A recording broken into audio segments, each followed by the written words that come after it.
All right, so we are here today for a session on how to engage your audience. My name is Marlit Hayslett, and my colleague Frans van Dam and I are going to try to share some ideas with you about how you can begin your talks with power and keep your audience engaged.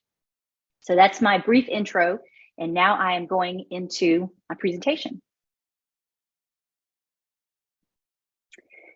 Hopefully you will recognize this map as the United States of America. Some of you have probably been to New York or Washington, D.C.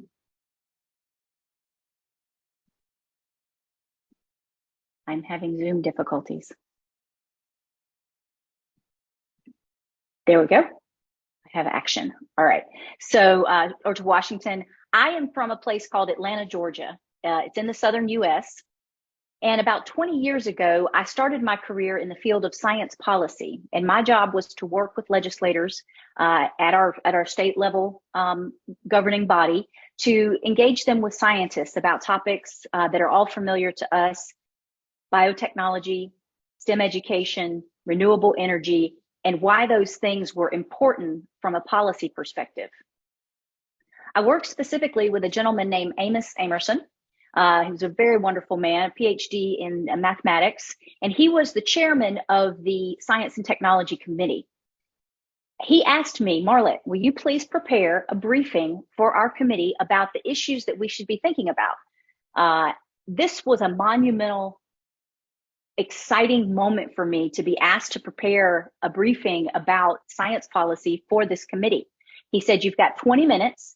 And we need to hear what's out there and what should we be thinking about. So I spent, 30 or 40 hours preparing this talk, and I began to give the talk. I introduced myself. I said, thank you, Mr. Chairman, for having me. I hope that this information will be useful. And so I started talking and going through my slides and going through my slides and going through my slides. And around the 15-minute mark, I looked up, and everybody was on their cell phone. This was a difficult moment for me. I'd had this opportunity to engage these people on really, really important topics and topics that have an impact on our state and our community, and I had failed. I had not taken into consideration the things that they might have already known. I hadn't tried to engage them in any way. And this story is emblematic for the things that we want to try to share with you today. Over the past 20 years, at least, I have been trying to study and observe what it takes to keep you connected to an audience.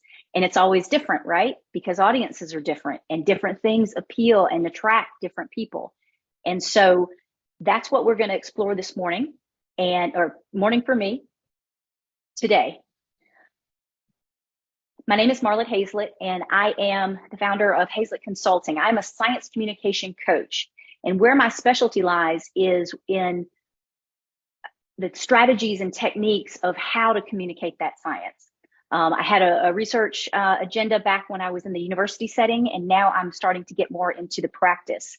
And if I'll invite Frans to put in the chat for you a worksheet that's on a Google Drive. And it's just simply for you to take notes and follow along.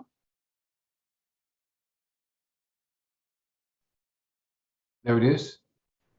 Thank you very much, Frans. And just make a copy for yourself. All right. So let's start by clarifying our terms, as all good communicators should do. So what is a strong start? For me, a strong start is an unexpected but well-designed opening that connects you with your audience. So there's a few intentional words there, something unexpected. When we go to an academic conference, we're not really expecting somebody to tell us a story.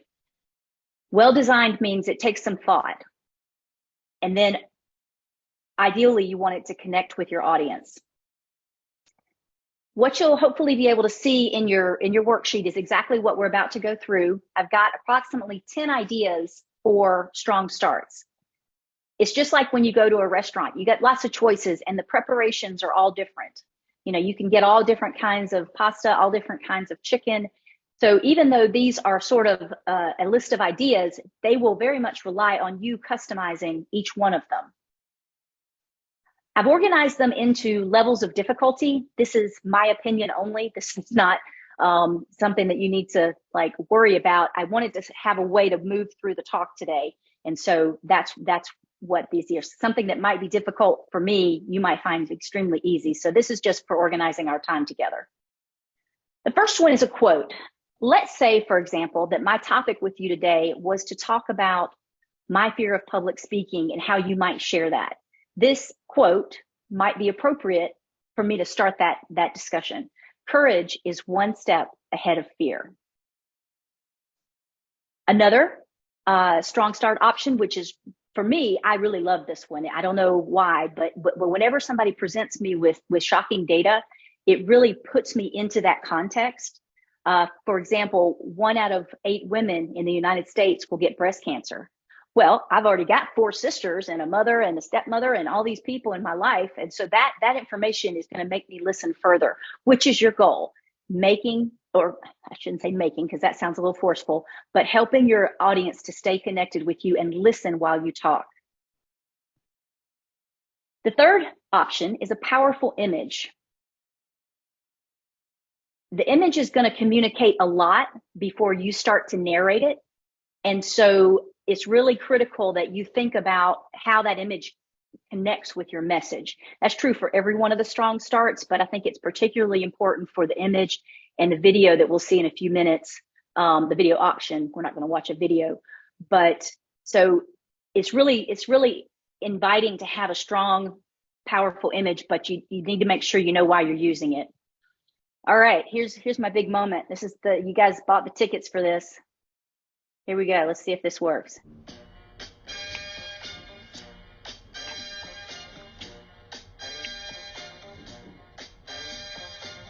All right, so you are seeing it for the first time. That's the first time I've tried to use music in a talk. I like to test myself every now and then with something new. I've never tried it before, and I've certainly not tried it as a strong start.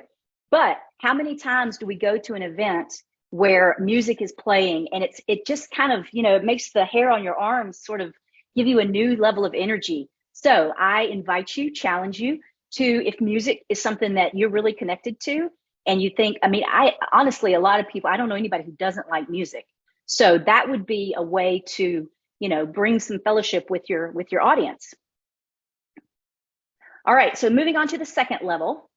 I probably should have put music in challenging, but I'll reconsider that later. We've got a few in the moderate level. So I started off with a personal story, and Frans and I had several meetings to prepare for today, and I couldn't think of a story, and I finally thought of one over the weekend that was very pertinent to our discussion today. That incident, that moment where I lost my audience is exactly what we're trying to not do again. And so I use that as my strong start today. Hopefully that was somewhat effective. I've been reassured that everyone will know who this character is. If you do not, this is Yoda. Yoda is the wise mentor in the Star Wars series of movies. And if you are in a situation where you need advice, you might ask yourself, what advice would Yoda give you? And this is a very curious question, right? Because he's sort of a fictional character, but we all know him, or a lot of us know him very, very well. And like, say, for example, Yoda, what strong start should I use for my PCST talk? It's a very curious question. I'm thinking about using this as my strong start technique. I have an insight talk, and as you all probably are very well aware, we focus our trainings on the communicators, and could we possibly train the audience to help us in our communication experience? Call and response. So you're actually going to participate in this in a little bit with Frans when he's talking about polling. Call and response is when you present a question to your audience and you are inviting some kind of answer. There are ways to do this that are more effective, and one of which is to provide your audience with a clear action to take. So this is one example. Raise your hand if you have been to a science museum. And then that's very clear what I'm supposed to do. A little less clear, but still pretty obvious, is how many of you have presented to policymakers. This information is really important to me because if I could see you, I would know that, you know, a third of you have presented to policymakers, and then I can, you know, draw on that knowledge in my talk. The last is an example of what is not a great call and response question. If you're in a crowd of, you know, let's say you have 15, 20, 40 people in your presentation talk. If you ask the question, what do you think of global warming? And I'm sitting in your talk, I'm not sure what I'm supposed to say because I've got a lot of people around me and we can't all talk at once. So if you consider a call and response, make sure that the action or the answers are really clear as to what you want your audience to do. Another sort of moderate technique is imagining the future. Imagine if you won the Nobel Prize. Imagine if you won the lottery. In this example, the whole country is now on renewable energy. And the result is that the air is cleaner and the food tastes better and the energy costs are lower. So that's a very exciting future to imagine. And that's what you would want to put your audience in, that sort of scenario. Another option for this is also to do it in the past. If your content lends itself to looking at a historical perspective. And we're moving now into the difficult level. And I guess I organized these by the amount of time it would need to prepare them. This is an example of what I have called a getting physical.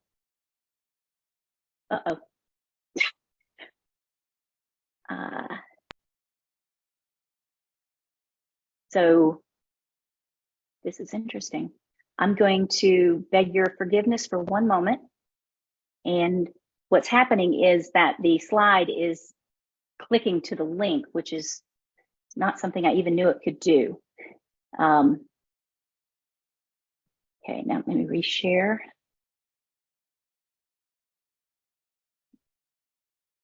Thank you for your patience.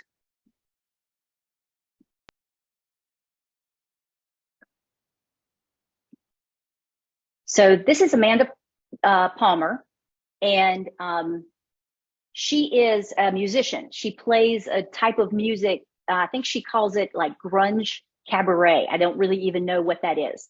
This talk is so inspiring. And she, excuse me. Anna, there's still some people coming into the waiting room. If you wouldn't mind making sure they get in. Excuse me for that.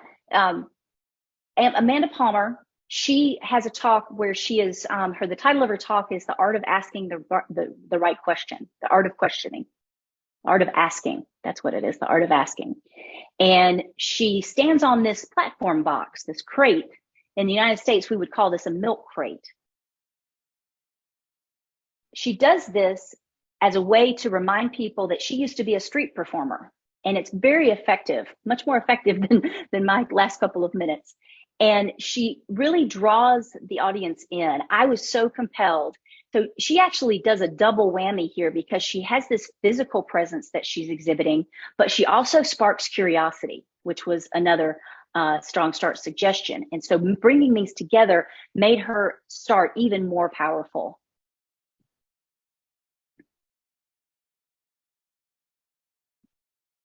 All right, 2 more to go.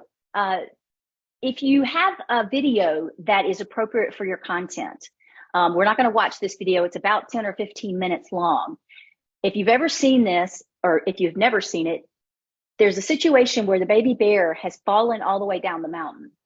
And I've zoomed in on this image for the purposes of this talk, but the bear, what happens is the baby bear climbs up trying to get to the mama, and she falls down. And she climbs up and she falls down, and she climbs up and she falls down. And you're so wrapped up in this process, you're rooting for this little baby bear to get to its mama. And the relief that you feel when she finally gets there is really full and powerful, which is something that it would be amazing to be able to know that you were able to offer that to your audience.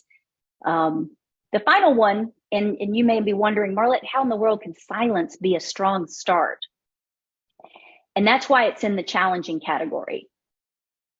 Starting with silence is going to disorient the audience without some context. And so one thing you might consider is a provocative question that, that's almost rhetorical, but it invites them to think. So in the context of a PCST talk, I'm not sure that that would be the best use of your time, but for the sake of just exposing you to all these different ideas, I did want to make sure to mention it. So that's the Strong Start menu. And very briefly, as we close with my talk, I just want to give you a few tips. Always, always, always think of your audience. So in next month when we meet in Rotterdam, we're all going to be attracted to science communication and related topics. We're going to be people that are practitioners and scholars and researchers. What will connect with us? Consider pairing two of the Strong Start options. We saw a powerful image. What if we paired that with silence or with music? What if you put a call and response with a personal story? So if I had, for example, asked you that question about policymakers when I was telling my personal story about working with them, if I said, is anybody out here also worked with policymakers? That would have been something to do. That would have been that experience. A quote with music. Always test your choice of Strong Start with friends and colleagues, because it's maybe going to go differently than you might have been expecting, and you want to get that feedback, and you want to practice. And don't over practice, which I think is what I might have done for today. And then finally, Strong Start means not doing sort of what we're used to doing, means sort of creating that unexpected moment. Not thank you, not I'm honored to be here, my name is, I'm going to talk about. And that's really hard for us. We are accustomed to those norms. But in order to make your start really, really powerful, you got to kind of break that barrier and go outside the box. So in closing, as a reminder, a Strong Start is an unexpected but well-designed opening to a talk that connects you with your audience. I am going to stop sharing here and turn it over to Frans. Well, thank you, Marlit. I'm going to share my screen with you. Okay, thanks again, Marlit. As Marlit was talking about one of the Strong Starts she mentioned was about interaction. So I'm going to expand a bit on this, in more particular, a digital interaction using audience response systems such as Kahoot, Mentimeter, or WooClap. This is my browser. What I would like you to do is either take your mobile phone and scan the QR code, which will lead you to wooklab.com and straight to questions that I have for you. Or alternatively, you can take whatever device you have and go to wooklab.com, WOOCLAP.com, and then type the event code that you see on the right, APHYXE. And I think, Marlit, are you going to put it in the chat as well? So so if you go to wooklab.com, type APHYXE, and I see that already 30 of you are inside. Still, there's people's coming. That's nice. 32, 33. Just waiting a little bit more. Have you launched the question yet? No, I haven't launched the question. Okay. No, not yet. Thanks, Marlit. So almost everyone is in. I think you are all in. Okay, I'm going to the first question. Have you ever responded to a poll during a lecture? Could be an online or could be another lecture.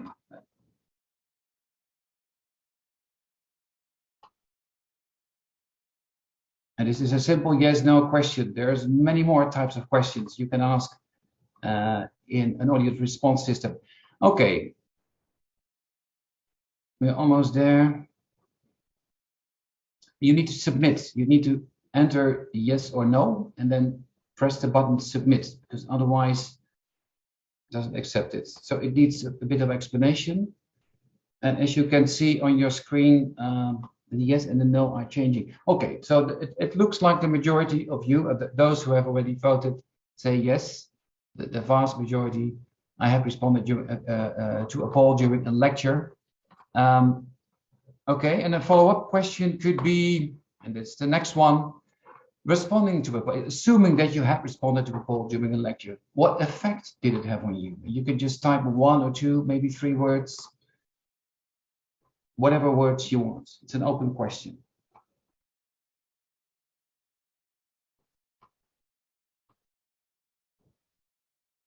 And now we are going to form a word cloud. So this is the word cloud way of doing things in WordClap. Mentimeter. Okay, so it's engagement, and I see lots of words that are sort of connected to it. Connection, dreaming in, issue, excited. So it stress also. Pointless. Okay. There's also some criticism. Good, I like that. Okay, but the central thing here is engagement. So many of you think that engagement is the feeling that one has after having responded to a poll during the lecture. And this is also exactly what it should do. Okay. I'm going to close it by now. And this is sort of the backbone of, in this case, WordClap. But if you go to Mentimeter or Kahoot, you would see a similar backbone structure for creating and for launching your poll, or in this case, an audience response system. And I'm going to share my other screen with you, just a PowerPoint.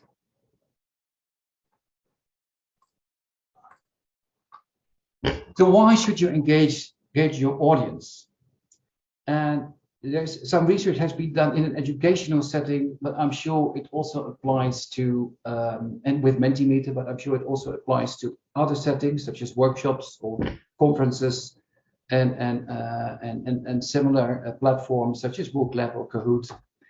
Well, there's more attention, so your audience has more attention, a feeling of being present, so more attendance. If it's about education, if you want to instruct your audience about something, it leads to deeper learning. And people feel more inclusive also, which is also very important. Almost if you have 200 people in front of you, everyone who has a mobile phone or some other device connected to the internet is able to let him or herself be heard. And also for you as a presenter, it's nice to have a more dynamic way of presenting your talk. So the purpose, more into detail, the purpose of the interaction in a lecture could be, for instance, to poll or to measure the opinion of your audience, to stimulate discussion, but also to let if needed, to let your audience voice their concerns. This is especially handy in an educational setting. For instance, people could respond and say in an anonymous way that they, for instance, don't understand what you're saying. And it could also increase reflection. An example of a useful prompt could be this one is about ChatGPT in teaching, for instance. Do you think tools like ChatGPT should be banned? And you could do this in a simple yes or no diagram. And then have a follow-up question, for instance, how then could ChatGPT be made useful for learners? And instead of using a diagram, you could use the word cloud for showing the words that people type. And then, of course, you need to do something. You need to do something with the outcomes and tell a bit about the most prominent responses that the people have. So what makes a useful prompt during your talk? Now, we think that prompts should, and Marlit and me, we discussed about this, they should activate and engage your audience. The prompt should inform about something you have talked about or you will talk about, and it should be functional, which is more or less the same for your talk. How many prompts? We should remind you to the fact that interaction takes more time than you think. So for that reason, you really need to budget time. in your 10 minutes, perhaps 12 minutes lecture during your PCST talk, do it only once or twice. And if you're not very used to using this technology, do it once. For instance, at the start of your talk or somewhere in the middle, but do it only once or twice. So keep the number of times that you're using it, keep it limited.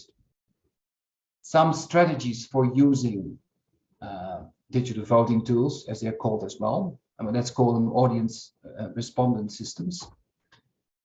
At the start, you could use it to activate your audience. Ensure that from the start, everyone is heard.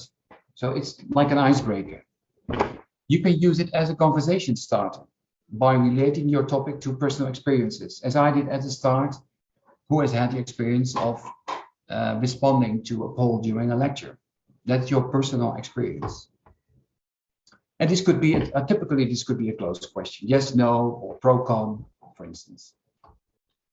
And yeah, so it's like an icebreaker at the beginning of your talk. Everyone is engaged. Everyone has had the opportunity to let him or herself be heard. Of course, you could do it in the middle as well. You can use it for gathering thoughts from your audience. For instance, by using a word cloud, as shown on the right, which is then created by your platform. You have instructed the platform, Woodlab or Mentimeter or whatever, to create a word cloud from the words that your audience is typing. Of course, what you need to do is then discuss 2 or 3 of the most prominent responses. You need to do that. Excuse me? Okay. You really need.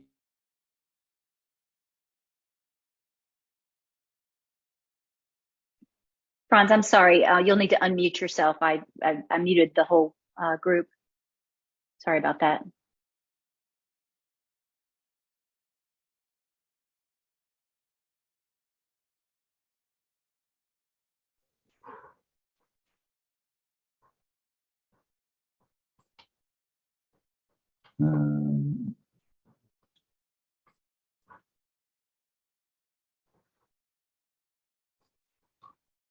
Okay, let's look for it.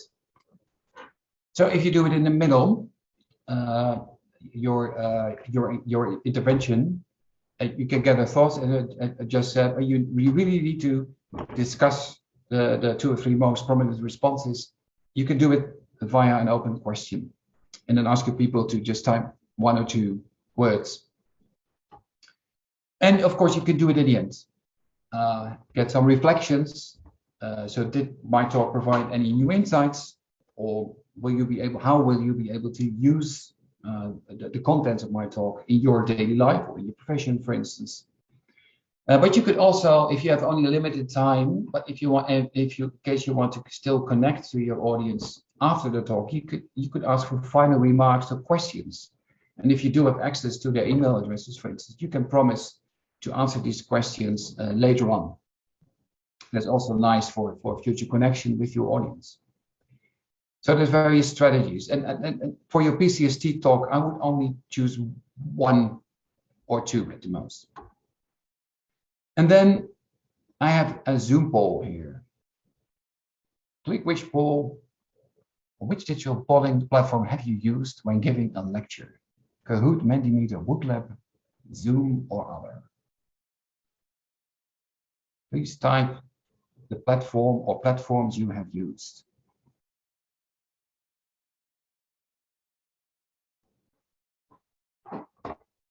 Okay, now I have to look at my other screen, and I see that there's a very nice number of people that have used Kahoot. Mentimeter has been most favorite, followed by Zoom. Some know Woodlab, and others have used other platforms as well. If you want to type the name of this other platform in the chat, that will be nice, for instance. Okay, thank you very much. But it's good to know that both Kahoot, especially Mentimeter, are quite well known among you. So they have no major secrets. That's good to know. Thank you for this.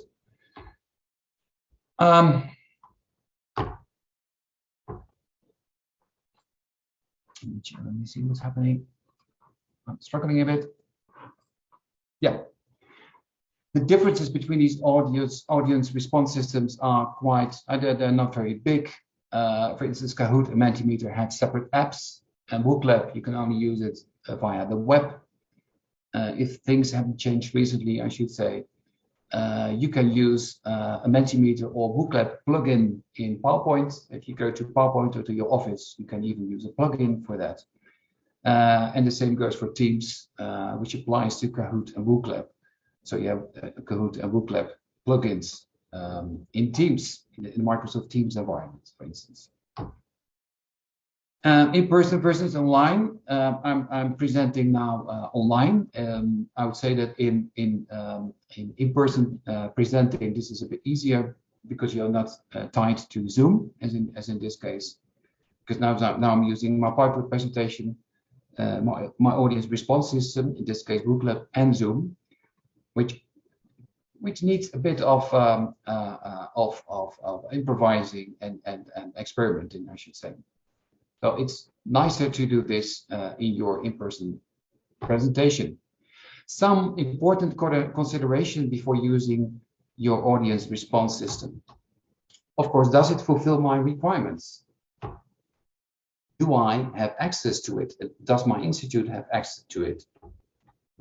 Does it follow privacy regulations? This is especially important if it concerns students, for instance. If, for instance, in my university, we're not allowed to use Zoom. We can only use Teams.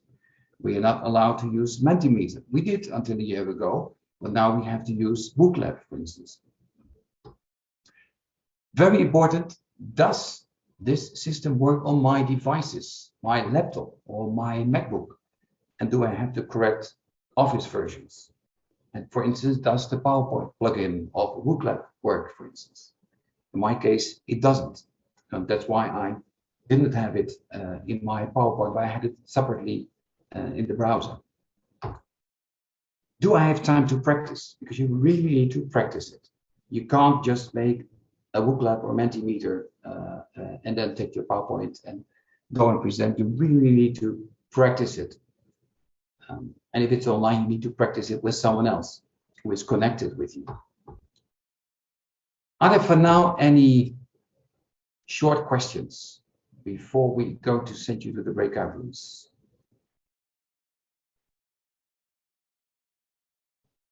Anyone who has a question for now? No? So everything is clear? I've got a question, Frans. Yes. And that is, how far can you get with a gratis account? Via free accounts, you mean? And the question was, I didn't get it. How far can you get with a free account? I mean, are the features sufficient, say, for what you've showed us here? I think for this, Kahoot has free accounts, and one of the other two also has free accounts.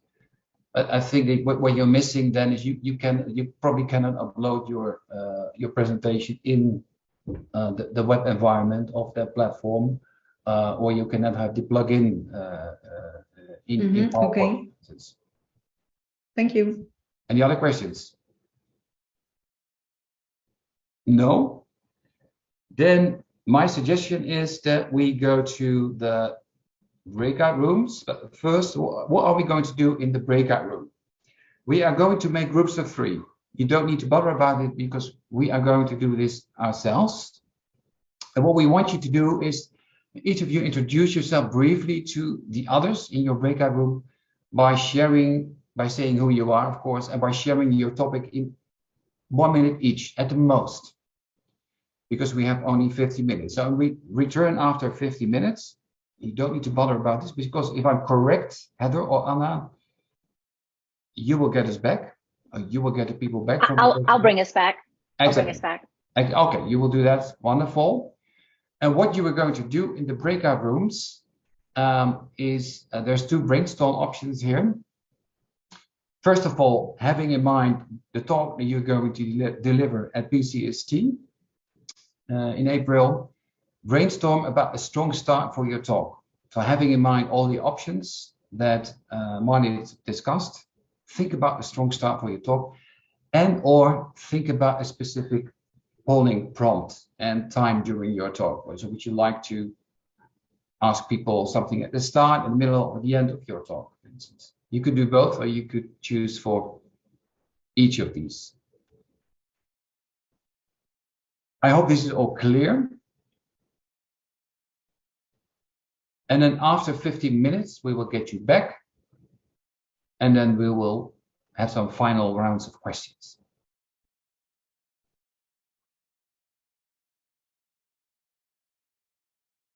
Towards doing a strong start. Thanks, Anna. If are you leaning towards doing a strong start or a poll? And let's just kind of see what the mood of the group is in chat. We'll keep an eye on it. A poll. That's Peter. Okay.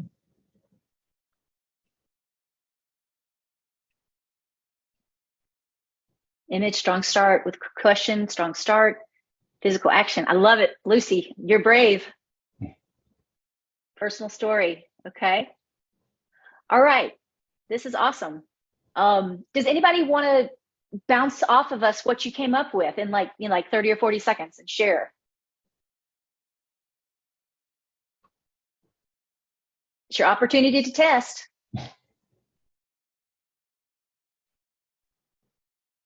If you like, I can say something. Please, thank you. Peter here. I often, when I teach science communication, which is something that I do, I'm always use a personal story. But in this case, we will use a poll, and that's because our workshop session will be about bridging the gap, practitioners, scientists. Okay. So just to very briefly, you don't have time to have a name round of people presenting themselves. So we use the poll to create an atmosphere of who is in the room and why are we here, that we are in here together. So that's why we use a poll. I like it. I like it. Yep. Good idea. Anyone else who has some ideas about a poll or a strong start? Can elucidate a bit about, expand a bit about what he or she has already shared in the chat? Marina had a question earlier that I wanted to make sure that you saw, Frans. She asked about if the polling techniques can be used in a large audience. Is that right, Marina? Yes, we were talking about it. If you're in a 700-seat auditorium or a 500-seat auditorium, first of all, then people have to take out their smartphones. They have to.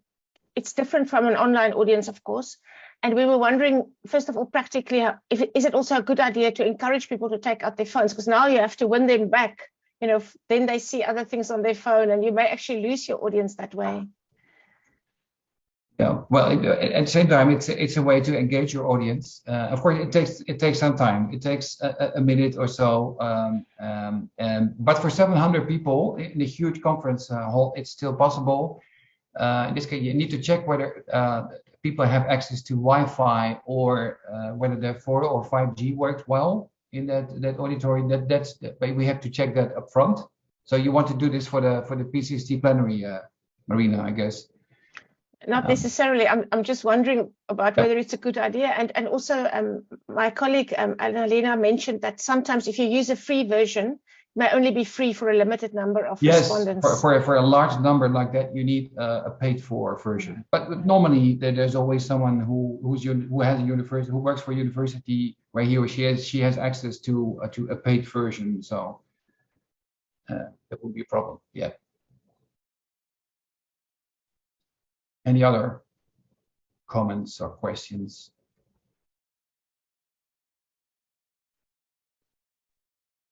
If I may? Yes. Please. From my experience, I think it's always a good way to use this kind of softwares. It's always a few minutes to let people to get in the software, and with some audiences it may be easier than with others, but I think the result that we have at the end is always very, very good. Maybe with very short presentations, the time that we need to use and to engage people in the software may take too long for the result that we want, but I think we can balance balance the two things and try to bring the best from the software. I try to use it very often in my classes and even in some presentations at conferences, and I really like it, and I think it works very well. Well, thank you, Anna. Nothing to add. Thanks. Anyone else? Frans, if I may, I will just add something very briefly about the nature of PCST conferences for everybody who's going to be speaking there. And if any one of the local organizing committee or any other of the organizers want to add, I would appreciate it. But it's just to say that, you know, PCST really tries to bridge research and practice. And therefore, we are open to creative and innovative approaches to presentations. Even if it's a research presentation, it doesn't have to be all dry and academic. You know, we really want to invite people to be creative and to come with something unusual. And that's why I think this was such a good idea to have this. And Marlit, I loved your, you know, your introduction about the strong start. And I think equally important then is a very strong ending, you know, a takeaway message at the end that really your audience can remember and can respond to and sort of, yeah, just as another thing. But be creative. I mean, this is a platform for practitioners and researchers to get together and to experiment. And I think we are very open to this kind of approach. Thank you, Marina. I just want to add, you probably know many of the people on the call here today, but Marina is the program chair for the conference. And so if she's saying get creative, that's like coming from the very top of the top of the chain. So take that seriously and have fun with it.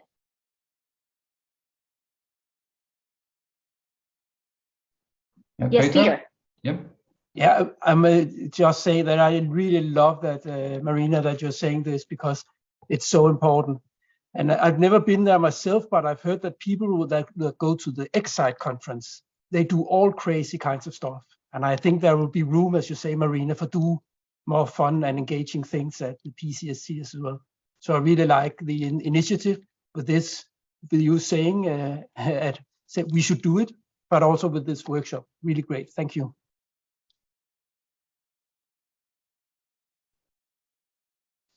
Thank you. And Petra wants to say something? Yeah, I just wanted to add something. Thank you for the encouragement, Marina. I've been to many Excite conferences and had a lot of fun. And I'm more than happy to bring, hopefully, some of this fun to the PCST.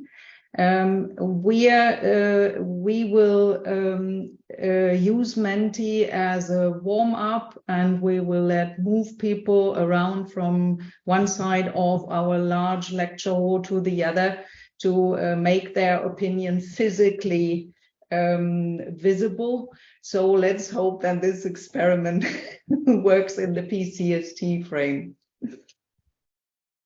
So it's a bit like the pros, who is pro on the right side and who is con. Yeah, like a commons debate. Oh, okay, good. Format. Great.